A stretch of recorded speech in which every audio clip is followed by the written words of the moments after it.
Bridge উদ্বোধন করলেন। এই বাবুবাজার ব্রিজটা আমানুল্লাহ আমানের নেতৃত্বে হয়েছে এবং বিএনপি খালেদা জিয়া আমানুল্লাহ আমানকে অত্যন্ত ভালো জানতেন, ভালোবাসতেন।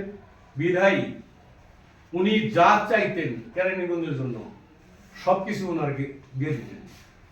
এরপর আসেন বাবুবাজার ব্রিজ, তারপর ধরেন Basila bridge, Tulsikhali bridge, Alipura bridge, তারপরে কাজ নাই যে সে না করছে।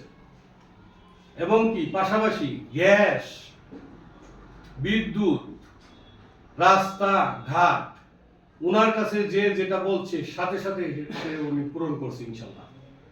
এবং আশা রাখি ভবিষ্যৎ উনি আবার ধানের শীষ মার্কা প্রতীকে নির্বাচন করবেন। আমরা 100% আশাবাদী, 100% ভোট পেয়ে উনি পাশ করবেন।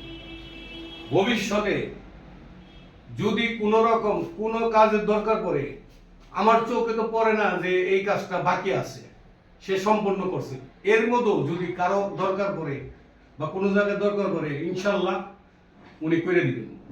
আপনারা সবাই উনাকে উনার জন্য দোয়া করবেন, তারেক জিয়ার জন্য দোয়া করবেন, বেগম খালেদা জিয়ার দোয়া করবেন, আমানুল্লাহ আমানের জন্য দোয়া করবেন।